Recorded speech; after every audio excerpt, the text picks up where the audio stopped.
Right. Have you had an okay day so far? That's all right. Yeah. How about you? Well, this is the fifth one of these, so it's always slightly nerve-wracking, I must say. Yeah, I bet. Well, I'm supposed to be on holiday now, but this just stuff keeps Well, coming let's up. let's I don't make know. this feel as if it's on holiday. It's always a holiday to talk to you, Charles. It's a Ah, pleasure. you are a charmeur extraordinaire. I looked over your Renaissance stuff, by the way. It looks great, this Yeah, journal and what about it? everything. So talk about that down the line, I guess. Well. I've got someone here talk about interdisciplinary, and the person I've got is Ali Husseini, who I'm going to have a conversation with about agile bureaucracy and a new renaissance. Now, what he is a biochemist, a philosopher, an entrepreneur, a television producer, an artist, an educator. What more can I say? So his knowledge, therefore, spans, science, engineering, and the arts. And, obviously, as a biochemist, he's also interested in life and all its diversity. But interestingly enough, also for us here, he's a visiting engineering fellow at King's College and ditto a fellow at the National Gallery, where he co directs something called National Gallery X. And the essence of all those things will come across. But not to forget, finally, and this is not blowing my mind, but is quite interesting. He's also involved in issues of security and safety of AI. Anyway, Ali, hi. Let's talk. Now we know humanity is facing multiple crises of all sorts, and they're all interwoven. Most people, ideally, I hope, are aware of them: climate collapse and so on. And COVID reminded us there can be clear skies. So, what's the big problem that, as you see it, in terms of the way we operate? Could you just sort of elaborate on that a bit for us and help us? Thanks for the introduction, Charles. That was very kind. I'd say the biggest problem, if we want to generalize it, is that we actually know what the right thing to do is in many of the cases of crises facing humanities and global hazards, but we're unable to find the political or social will to do the right thing. And of course, we want to know why this is. It's not just a matter of organization. I think it has to do with the organization of knowledge. And it's quite known that knowledge has become very specialized or siloed in the way many people describe it. And these specialties have, really proliferated since the beginning of science, say, when modernism began in the 1600s. And they've given us a great deal of power and control over nature, but they've also now backed us into a corner where we are almost paralyzed or catatonic in the face of existential catastrophes. Well, that actually sounds quite frightening. So you're saying that we haven't got the capacity to think or have an intellectual architecture to think through how the problems interconnect. Is that what you're saying? That's exactly right. I mean, if we look at, let's take the example of the humanities. At one point, the humanities, you had people studying the classics and literature and languages and societies, and they were what you might call humane scholars and public intellectuals. And for the most part, we don't have public intellectuals anymore. People who have this enormous amount of brain power that goes into understanding society, its lubricants, its wheels, but they're not publishing in newspapers, and they're not widely read. They're publishing in obscure journals using what I'd say really dubious theoretic and critical apparatus rather than serving society. At the same time, we have engineers, each of whom are working on some small part of a broader engineering project. And that broader engineering project may have the best of intentions, but we haven't thought through what happens if it's implemented. Just take the example of the Army Corps of Engineer. engineers in the United States where they thought, well, we'll just move this river and irrigate this desert and everything will be fine. And now we're paying the price, um, as we see with the drying of the American West. So there's a lack of a holistic view that comes from having interdisciplinary thought and dialogue, but also people who can think through things holistically and think through what the consequences of our actions are. Well, I mean, what is interesting, I the other day, about 5, 6 years ago, looked at a map of knowledge as one of these wonderful internet infographics. And there are all these disciplines, I think about 100 or so, and they're trying to create lines between the connections.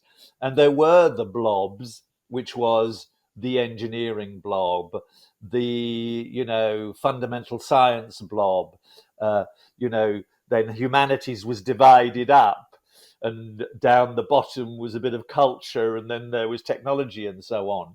I mean, so you're basically saying we need people who understand the human condition, how human beings work, how they learn their own behavior and might change their behavior, and not only, let's say, rely on one little fragment of knowledge. Is that roughly what you're saying?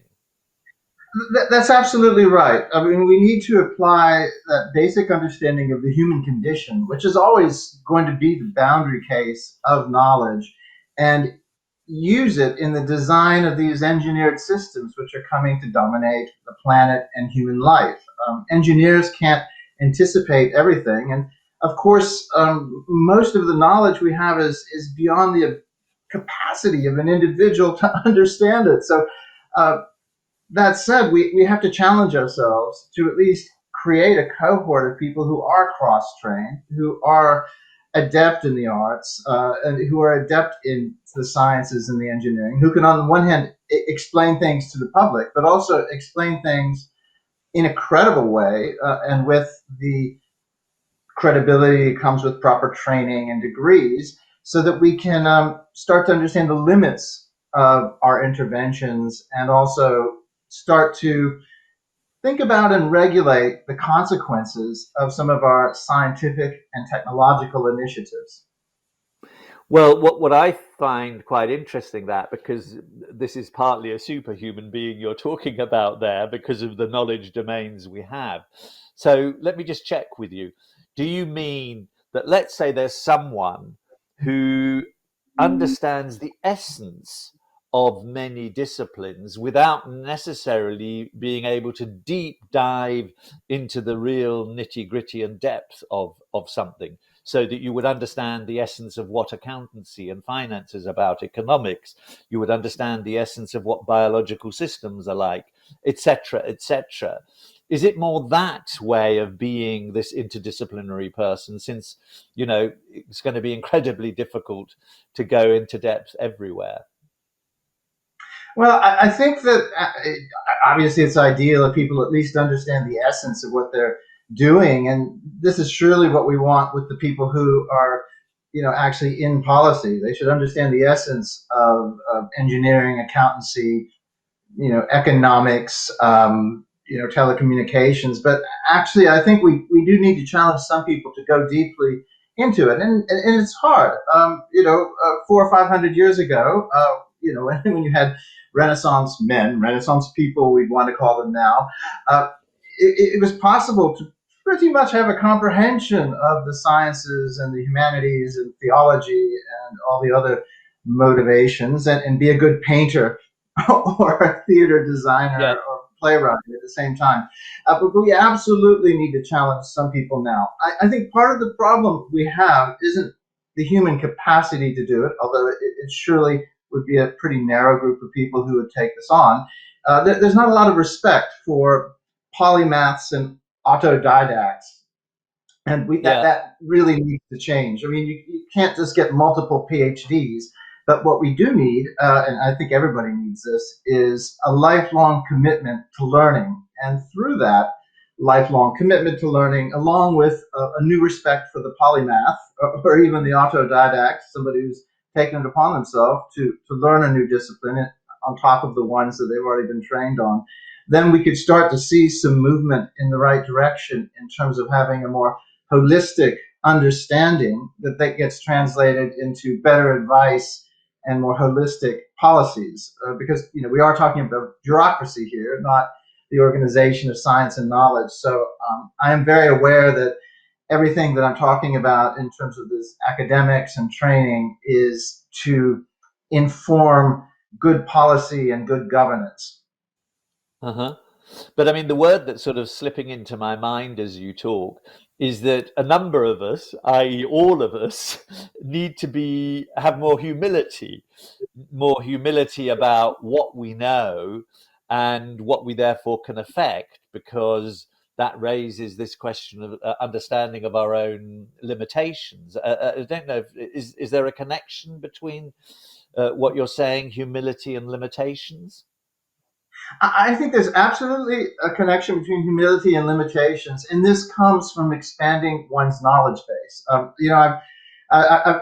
drank my own Kool-Aid here, and one way or another, I've been trained and involved in multiple disciplines. And one thing I find when I jump from one discipline to another is you start to see the limitations and the boundaries of those disciplines. If you're deeply siloed in one discipline, whether it's engineering or English, or some literary theory, then you start to think that, well, semiotics explains everything, or mathematics explains everything. The only way you can really get out of that is to look at alternative and equally well-developed disciplines. I'll encapsulate this into the well-known saying: when you have a hammer, everything looks like a nail. So when you have siloed disciplines, you have everybody claiming to have the solution to all of our problems, and they are rife, from the perspective of their discipline. Interdisciplinarity also brings about this humility that you talk about, and it talks about we need to understand the limitations of design and human intervention as much as anything else. I can hardly resist a smile because I'm just having this image in my mind of all these hammers going bang, bang, bang, bang, bang, bang, bang, trying to solve this complex problem, and all you can hear is the noise of the hammers. It reminds me also of that Charlie Chaplin film.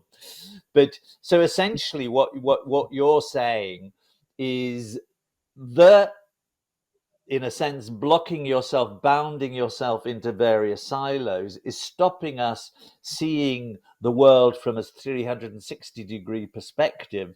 And that's, in a sense, the way one needs to start.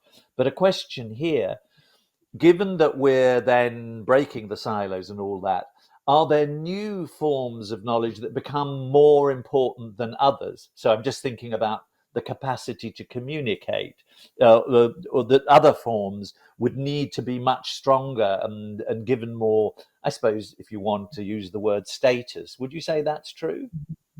I absolutely agree that there are certain forms of knowledge that need to be studied. I've looked at systems theory and systems biology in particular, and I won't really get into that here because that starts to get into some uh, you know, uh, I suppose disciplines which have yet to become established or widely recognized, and those are things that I certainly would push. But us get back to that image you have of all the hammers going bang, bang, bang. I really like that image because let's have the hammers banging, but when they're not coordinated, you have cacophony. When they become coordinated, you can have a symphony. And this, I think, is the role of the bureaucracy and the bureaucrat is to organize these various silos of knowledge with good advice, with people that actually understand these different disciplines, and to start to bring them into harmony. I mean, if we get back to the initial problem we talked about, which is we know the problems, we can't solve them. It's because all the hammers are banging with no coordination and, in fact, of complete ignorance of each other. So I think this is one of the reasons why we see so much public distrust of experts, because the expert says, "Well, yeah, I'm absolutely right in my field," and but actually, people aren't analyzing it on the basis of theoretical or logical validity. They're basing it on outcomes, and the outcomes right now are extremely poor, and they're poor because these forms, all the different disciplines, are not coordinated. They're done in ignorance of each other, without coordination, and this actually, I think, is where bureaucracy is very, very important, because bureaucracy is, ultimately our form of governance, and we need to. Right now, if you, for instance, if you look at how knowledge is funded, you have different funding councils and funding tranches, and some go into the humanities and some go into the sciences, and we have STEM and STEAM and all of these things. And this needs to be rationalized, and it needs to be rationalized in a way that people start to weave together and harmonize the different forms of knowledge, so that we have a more holistic picture. So let's get to the idea of the Renaissance. Well, the one thing I would change from the Quattrocento, the idea of the Italian Renaissance that really dominates our thinking about it, is we need to now look at the boundaries of knowledge and at the boundaries of what we can know. I think the earlier Renaissances were, and then there were more than one, were based on this confidence that we could really understand nature and that we could control things. And now I think we have, and this is where some of these other forms of knowledge, I won't identify them here, but they're out there. They start, and indeed, just having a cross-disciplinary understanding leads us to realize that there are boundaries to what we can know. And if there are boundaries to what we can know, there are boundaries to what we can understand, which means there are boundaries to what we can model, and there are boundaries to what we can predict. And this has been really, really evident during the recent COVID crisis, when the public is looking at what amounts to there are two ways of looking at it. It's a vast confusion. On the other hand, I actually think overall the response to it has been quite brilliant. Right. We'll come back to that in a minute, because I'm just looking at the boundaries. There's the boundaries of the disciplines, and within that, there's sometimes also another sort of boundaries, which is the boundaries of the sectors. I'm just giving four, the civic, the private, the public, let's say the research academic one, which in its own has its own life worlds and modes of operating that perhaps also don't interconnect, which is then layered on top of the things about the the hundreds of disciplines that exist. Would you say that's another problem?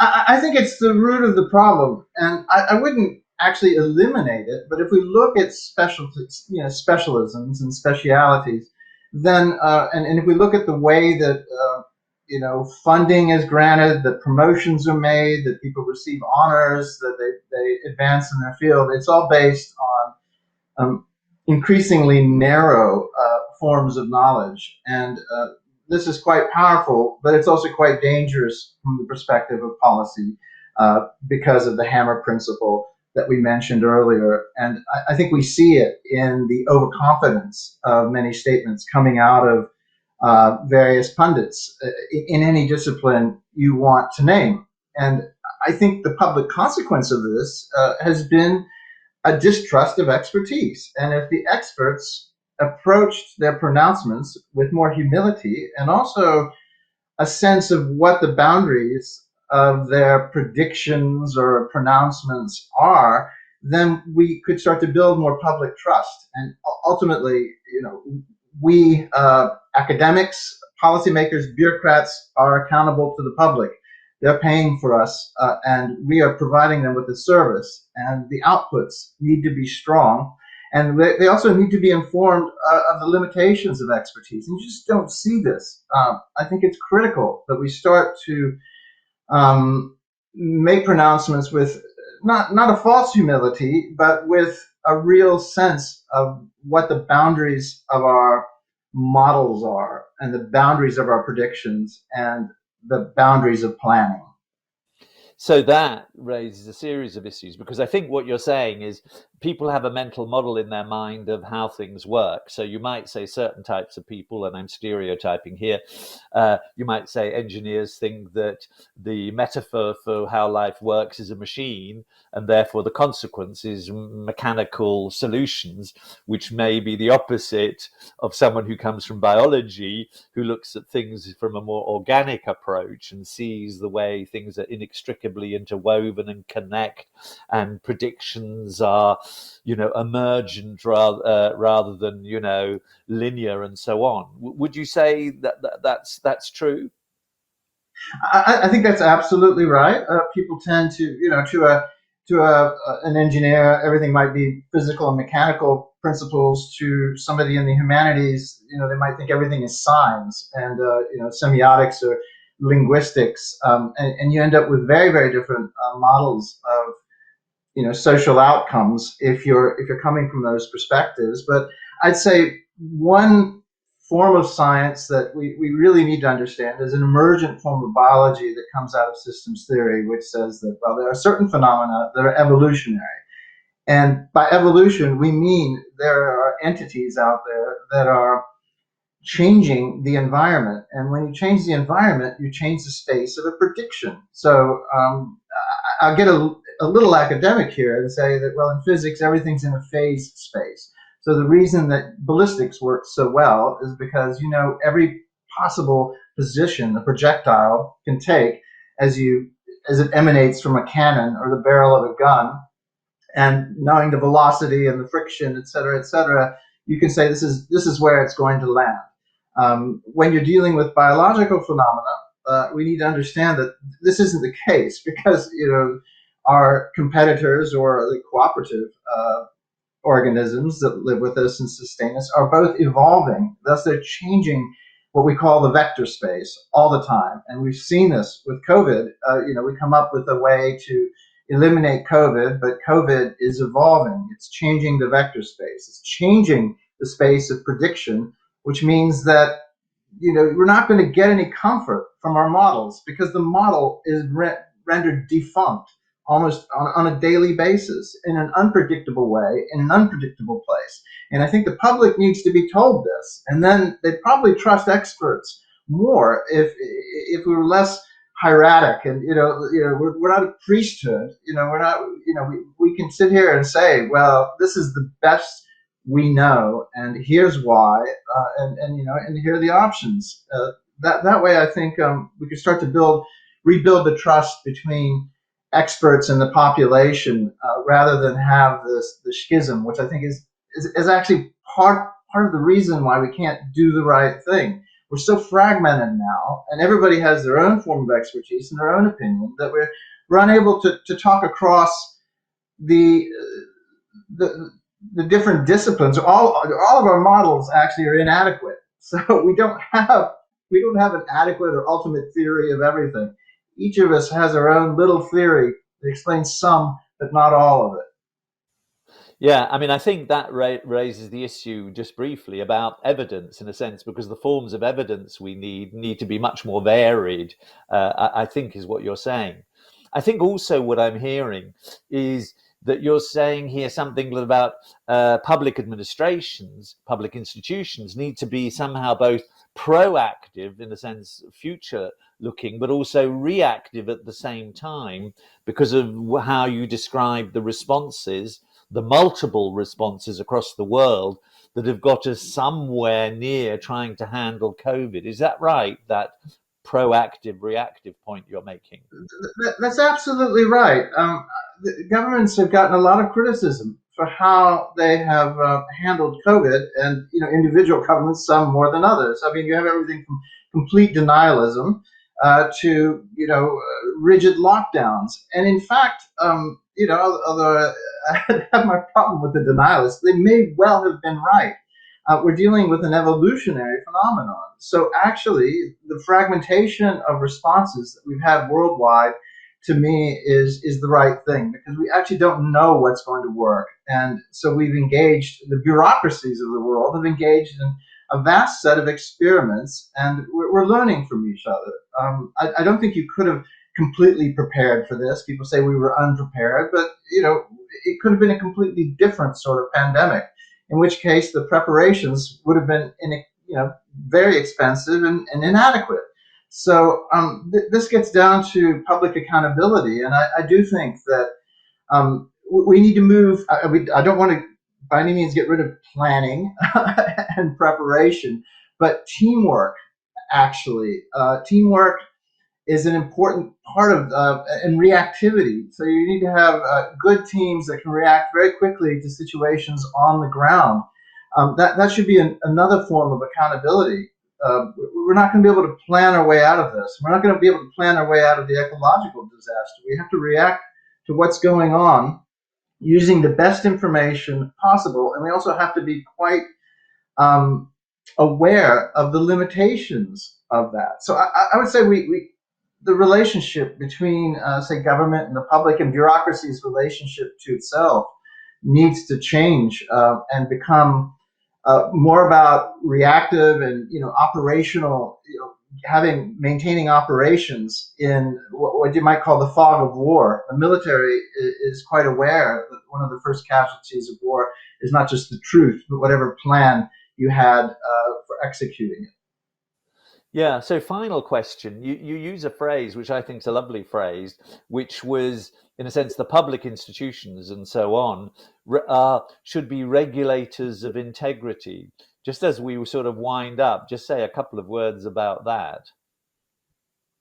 Well, I think integrity on an intellectual level, on an ethical level, in terms of accountability and public service is absolutely essential. I mean, a bureaucracy is there to serve the public, and it should serve by, on the one hand, leadership through difficult situations, and that can include planning for disasters when the disasters are over the horizon and not even visible, and also in being able to react in a very agile way. So this is why we agreed, I think, on a title of Agile Bureaucracy, because there are limitations to planning. And I think if we start to look at this modern renaissance of interdisciplinary training, which shows us the boundaries of knowledge, which shows us the boundaries of planning, then it says, okay, here's the planning. Let's communicate the limitations of these plans very clearly to the public, the limitations of the models that we're using for the plans very clearly to the public, and let's build agile teams that are highly accountable and thus have a great deal of integrity. And it's having, when you think about integrity, it's really the basis of social solidarity.